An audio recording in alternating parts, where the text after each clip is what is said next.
5 questions you should ask your doctor before getting an ozone IV. Hi guys, here's Paula, the crazy ozone lady, and in this live stream I will tell you which questions you should ask your doctor to squeeze the most important information out of him before getting an ozone IV. And now some of you may ask, wait a minute, I don't need to know this. I have the best doctor in the world. I totally trust him. He saved my life, or he saved my family's life, or he saved my neighbor's life, or I don't know. He's just the best. I trust him blindly. Whatever he decides, whatever type of ozone IV he picks, it's going to be the right one. Well, I'm here to tell you that this may not be the best attitude, this may not be the best approach, because, newsflash, your doctor is not infallible. He is just human. So he may be the best doctor in the world, he may have helped you greatly in the past, but it's possible that he will make a mistake this time around. Or maybe you have a sensitivity to something that he does not know about. Maybe you have a sensitivity to something that you don't know about. And plus, what some people may not be aware of, ozone therapy can have side effects. And sometimes it does not work at all. In rare cases, people actually get worse after ozone IVs. And when that happens, you want to know why that was.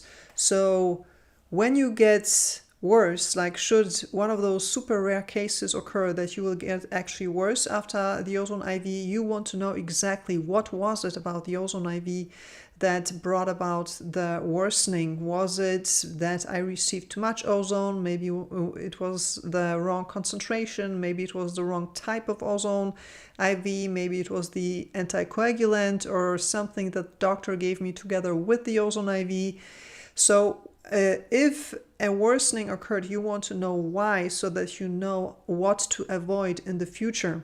And if you improved after the ozone IV, then you also want to know those things. You also want to know what exactly was it about the ozone treatment that made you feel better, because it's very much possible that it wasn't actually the ozone that brought about the improvement, but something that you received together with the ozone IV and that you were not informed about. Yes, those things happen. They happened even to me.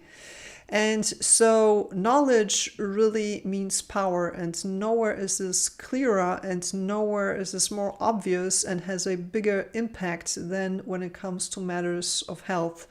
So when you go in and when you sign up for intravenous ozone treatments, which can cost substantial amounts of money, then you want to have the most complete information that you can get, so that whatever happens afterwards, that you have a good idea what actually happened and if it led to an improvement, so that you have a tool at your disposal that you can use whenever you want to be able to reproduce the results. And if it was a worsening, again, so that you know what you have to stay clear of. All right, so the 5 most important questions you should ask your doctor before an ozone IV. Number 1 is, what type of ozone treatment will I be getting? So this is one thing that some people are not aware of, but there are many different types of intravenous ozone treatments.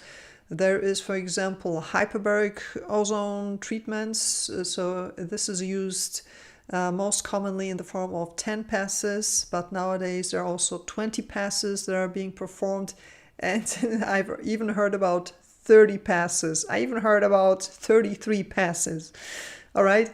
So this is one form. This seems to be nowadays the most popular form of intravenous ozone therapy, but it's not the only one.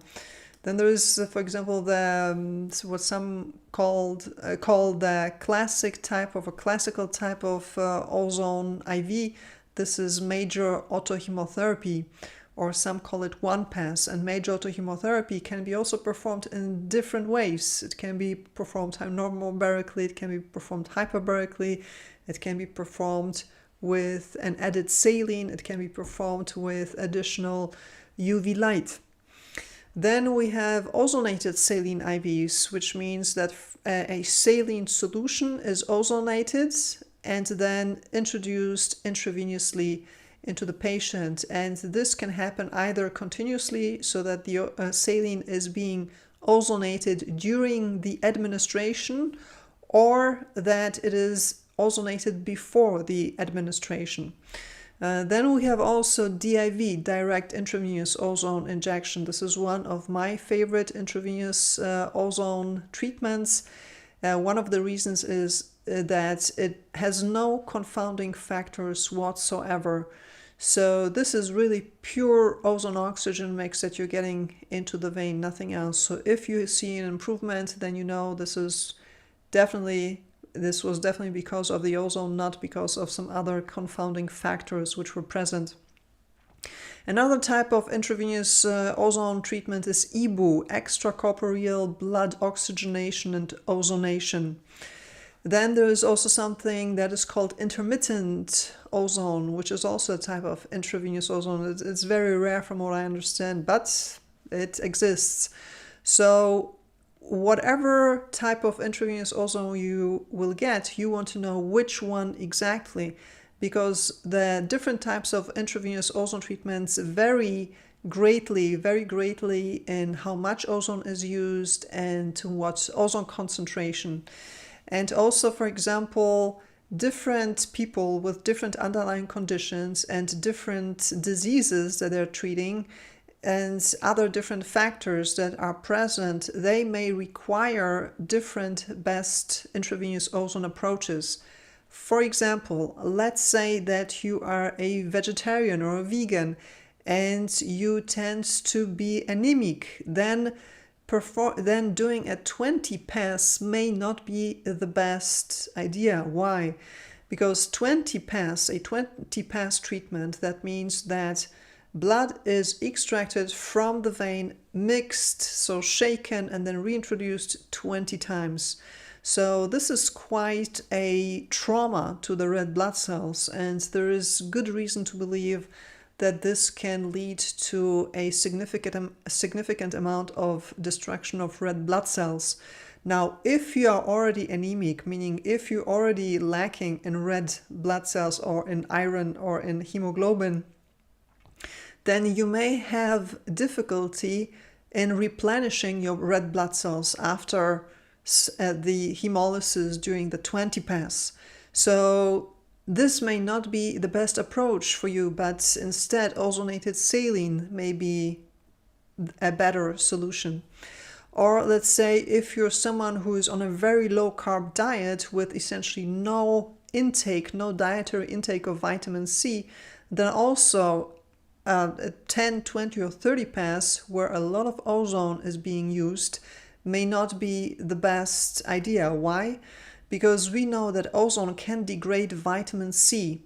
Now, if you take in sufficient amounts of vitamin C through diet, this may not be a problem. But if you are on a very, very low carb diet where you essentially don't eat any plant food whatsoever, then the huge amounts of ozone can actually degrade your vitamin C stores and create a vitamin C deficiency. Another reason why you want to know what type of intravenous ozone treatment it is exactly that you're going to get is, for example, a possible sensitivity to some anticoagulants, because some intravenous ozone treatments require anticoagulants. And if you have, let's say, an allergy to either heparin or one of the other anticoagulants, where in most cases it's sodium citrate, so it's either heparin or sodium citrate that is used, then this may be a problem.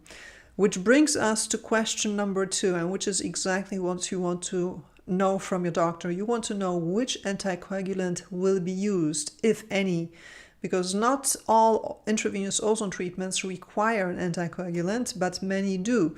For example, all those 10, 20, 30, 500 passes, they absolutely require an anticoagulant. Major autohemotherapy also requires an anticoagulant. EBO, extracorporeal blood oxygenation and ozonation, the same.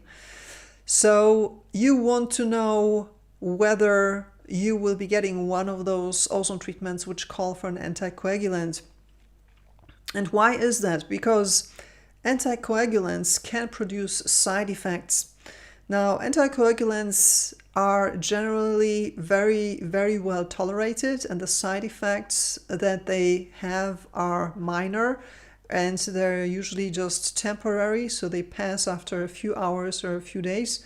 In some rare cases, they can produce lasting problems, but this is very rare. So in general, both heparin and sodium citrate are very well tolerated, but nevertheless, they do produce side effects.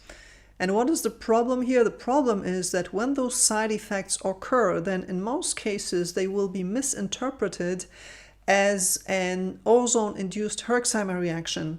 So people will experience, for example, let's say increased fatigue or nausea or chest pain or increased joint pain, and they will think, oh great, this is a healing crisis. This is the ozone killing off some bugs and they're coming out and I just need to keep doing the ozone, just keep killing them. And it's possible that this is what's happening, but what is also possible that you're just experiencing a side effect to one of the anticoagulants. For example, now babesia, which is one of the more common co-infections of Lyme disease, can cause a symptom in the form of shortness of breath. This is a common symptom of babesia. Now, this is also a known side effect of heparin. So what can happen is that you, with a diagnosed babesia infection, you start receiving, let's say, 10 passes in order to get rid of the infection. Your shortness of breath will get worse, and then you will take this to mean that, hey, the ozone is killing the babesia, finally I'm getting better. Whereas in reality, it's just a side effect of the heparin. So this can happen, and this is why you want to know, this is why you want to be informed about the side effects so that you don't misinterpret what is going on. And the same thing is also true for the other anticoagulant, sodium citrate. Now, sodium citrate is even safer than heparin. In many countries, sodium citrate can be acquired without a prescription. But even sodium citrate, although it is that safe, has some side effects, and some of them are, for example, muscle spasms, drowsiness, weakness, confusion, numbness, and tingling in hands and feet. So those sound like neurological symptoms, and again, if you have, for example, Lyme infection or some other infection, some viral infection which has lodged itself in the nerves or which somehow impacts your nerves, and then you start receiving the ozone treatment with sodium citrate, then you may think, hey, it's the viruses or the bacteria that is being killed off, and this is why my neurological symptoms are getting worse. But in reality, this is just a side effect of the sodium citrate. So this is something that you want to ask your doctor. You want to ask your doctor, which anticoagulant will I receive? And if it is possible, then ask for sodium citrate, because sodium citrate has less side effects and is generally safer than heparin. But it's not always possible to get sodium citrate. So sodium citrate is okay for major autohemotherapy or, for example, for a 2-pass, but not for 10 or 20 passes. Those that where more blood is drawn, they require heparin. All right, question number 3 is, will anything else be added to the IV? So in this context, let me tell you a story. So the first ozone IV, I believe it was the first ozone IV ever in my life that I received, was an ozonated saline IV that I received at Dr. Chandler Clark, a doctor in New Rochelle, upstate New York. And I experienced an absolute horrendous, what I think was a Herxheimer reaction, but could have been also an oxalate dump. But in any case, it was absolutely dramatic. I thought I would pass out in the subway. My body felt as if it was filled with crystals. I felt cold, I felt shivers throughout my body and completely rigid, and everything was painful. And so the crazy ozone lady that I am, I took this to mean that it was doing something, that the ozone was killing something off, that I was healing. So I thought I just need more of this. And so the following week, I went back to Dr. Clark and I received another IV. And but something was off, something felt different. It didn't have the same impact as the first time around. And then when it came to the payment, I went to the front desk and they wanted more money from me for what I thought was the same thing. And so this was very strange. And then I looked a little more and it said that actually they had given me MSM, which is a sulfur compound. They did not give me ozonated saline IV.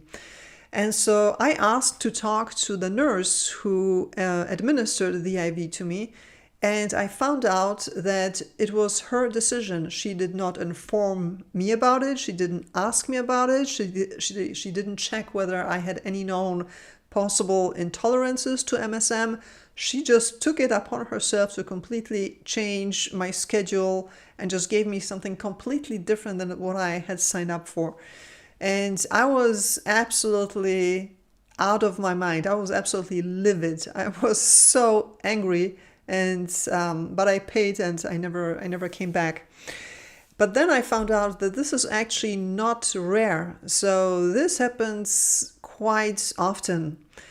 That patients are given agents, they're given intravenous treatments that they're never being informed about. And so when they consult with me and I ask them, okay, what exactly was in there, then this is the first time when they find out what it was exactly that they paid for and that they received by looking on the invoice, for example.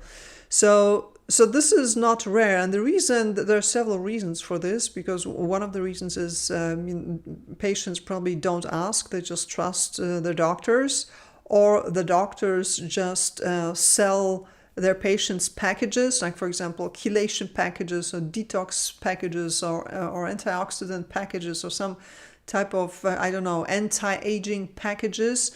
And so different things are given at the same time to the patient, or the doctor just simply, or the nurse just don't inform the patients about it. So it can happen that, for example, people are given glutathione IVs or vitamin C or Myers cocktail or magnesium IV or alpha lipoic acid or a whole bunch of other concoctions together with the ozone, without being aware of this. And this can go well in some cases, but in other cases it can go horribly wrong. And for example, with glutathione IV, we know that there are many side effects that are being reported. And so people report about headaches, neuropathy, crushing fatigue, about seizures, and all sorts of crazy things, especially after glutathione IVs. And so this is something that you want to know, because those are all confounding factors. And when you receive the ozone treatment and then whatever symptoms will start afterwards, then you will, if you don't know exactly what you received, then you will think that this is all a side effect of the ozone. But only after talking to your doctor, only after looking at the hopefully itemized invoice, will you find out that, hey, actually no, I received like 5 other things together with the ozone. So it's possible that whatever I'm experiencing is actually not the ozone, but one of those other 5 things. So this is another reason why you want to know, why you want to ask your doctor, will anything else be added to the ozone IV? And if so, then please ask the doctor to list all of those things exactly, and how much it is and what exactly it is. But I personally, I would suggest to tell your doctor not to mix it, not to mix the ozone IV with anything else, exactly for those reasons that when something happens, and something most likely will happen, you will either improve or get worse, or maybe nothing will happen. It's also possible, very rare, but it's been reported. Then you just want to have the information. You want to know, okay, which one of those things that were introduced into my body could have caused whatever I'm experiencing. All right, question number 4 is how much ozone and at what ozone concentration am I getting? So this is another important part because, so you see, okay, so this is a 60 milliliter syringe. And if I filled that syringe with ozone, this would be 60 milliliter of ozone oxygen mixture. But I can fill the syringe with ozone at different ozone concentrations. So this can be a 1% concentration, 2, 3, 4, or 5% concentration, or anything in between. Now, I can also receive 2, 3, or many more of those syringes per treatment, but the concentration would not change. So it's possible that I would receive, let's say, 4 times 60 milliliters. So this will be 240 milliliters of ozone oxygen mix at an ozone concentration of, let's say, 25 micrograms per milliliter. Or I can just receive 1 syringe at 25 micrograms per milliliters. So those are the 2 numbers that you want to hear from your doctor. You want to know the volume, all right? So this is milliliters, this is the volume basically, so how much of the gas you will receive. And this is given essentially always either in milliliters or liters. And the second number is the concentration, the ozone concentration. And this is given either in micrograms per milliliters or micrograms per cc. Cc or milliliters, this is the same, or it's milligrams per liters, and it can be written in different ways. So the micrograms can be written in mu, which is a Greek letter. But yeah, so those are the 2 numbers that you want to know from your doctor. This is the volume of the gas and the concentration. And the reason for this is because one and the same ozone treatment, for example, major autohemotherapy, can be performed at very different amounts of ozone and different ozone concentrations. So, for example, you can go to one doctor and the doctor will draw 60 milliliters of your blood, mix it with 60 milliliters of ozone and hundreds or 150 milliliters of saline, and the ozone concentration will be, let's say, 20 micrograms per milliliter, and he will call this major autohemotherapy. But another doctor that you will go to and you will also ask for a major autohemotherapy, it's possible that he will draw 200 milliliters of blood, mix it with 200 milliliters of ozone at an ozone concentration of 70 micrograms per milliliter without any saline, but of course some anticoagulant. And he also will call this major autohemotherapy. So it is important to know how much of the gas you will get, because if you start having some side effects after the first type of major autohemotherapy, where you receive just 60 milliliter of ozone gas at a very small ozone concentration, then I would say it is unlikely that this is a Herxheimer reaction, simply because the dosage was so small. But if you start experiencing some symptoms after the 200 milliliter major autohemotherapy, then this is more likely, in my opinion, that you are experiencing a Herxheimer reaction. And the same is true for all the other ozone treatments. So multipasses can be also performed at different ozone concentration. A DIV can be 10 milliliters of gas, or it can be 400 milliliters of gas. And of course, this can have a different impact on the symptoms, on the speed of recovery, on whether it is effective or not. Some treatments, they are performed at such tremendously low ozone concentrations and ozone amounts that you may be justified in asking yourself whether it is effective at all. So this is another important question that you should ask your doctor. How much ozone and at what ozone concentration am I getting? So he should be able to tell you something like, you received one major autohemotherapy with 100 milliliters of ozone at an ozone concentration of, let's say, 40 micrograms per milliliter and 20 milliliters of sodium citrate. Or you received a multi-pass with a total of 1,200 milliliters of ozone oxygen gas mix at an ozone concentration of 70 micrograms per milliliter with 5,000 units of heparin. Or you received a DIV, direct intravenous ozone injection of 30 milliliters at an ozone concentration of 25 micrograms per milliliter. So something like this. So you want to know the exact amount of ozone in milliliters or liters and the exact ozone concentration given in micrograms per milliliter or milligrams per liter. All right, the next and the last question that you want to ask him is, what are the side effects that I can expect?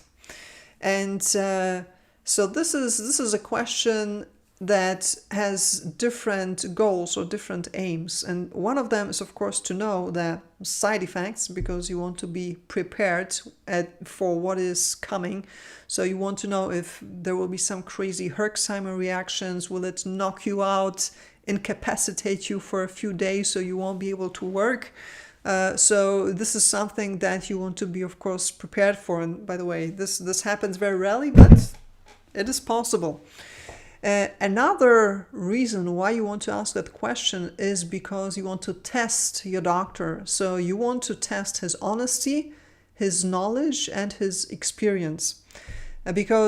So when you ask your doctor this question and he will tell you, oh no, there are no side effects, ozone therapy is perfectly safe, there's nothing to worry about, then you know that he's either lying to you, or he is misinformed, or he's just not experienced enough.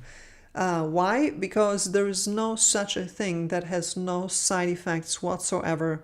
Yes, ozone therapy is one of the safest therapies, medical interventions which have ever been invented, but that does not mean that it has no side effects whatsoever. Side effects can occur. Sometimes they're pretty dramatic, especially when a Herxheimer reaction occurs. And of course, as I mentioned before, there is the thing with the anticoagulants. The anticoagulants also have a long list of side effects, which are very often misinterpreted for Herxheimer reactions. And of course, all the add-ons that you can receive, that all can have side effects. So if the doctor tells you there are no side effects, don't worry about it, then you know, okay, I can't really take him seriously. So, and also, of course, you want to test your doctor, and you also want to get the most complete information available, because you want to know, is it worth it for me to do all this? And so this is why you want to inform yourself about any possible side effects. And also, some ozone treatments are just not the right approach. So for example, let's say you have late stage cancer and you have a tumor that has grown and that is at the risk of bleeding. Then of course you need to be aware, and your doctor needs to know this, is that in such a case, doing an intravenous ozone treatment that requires heparin or sodium citrate, so one of the anticoagulants, may not be a good idea. Why? Because certain tumors can start to bleed, and you don't want to risk that. You don't want to risk developing an internal uncontrollable bleeding event. So yeah, so you want to inform yourself as much as possible and really squeeze out all the most important information out of your doctor before you sign up for the ozone treatment. So yeah, so those were the 5 questions. So let's recap once again. So number 1, what type of ozone treatment? So what type of intravenous ozone IV you're going to get exactly, number 1. Number 2, which anticoagulant will be used. Then number 3, whether anything else will be added to the IV.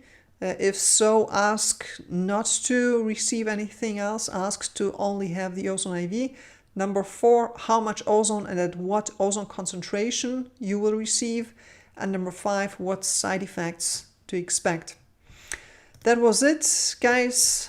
I hope you found this informative. If you'd like to consult with me, then go to thepowerofozone.com/consulting. You'll find a link to this also in the description below the video. There's also an article that I have published on the same topic. There's also a link to it below the video. And keep in mind that this was not medical advice. So if you are sick, go and see your doctor. Don't listen to a crazy ozone lady on the internet. All right, thank you very much and see you in the next one. Bye-bye.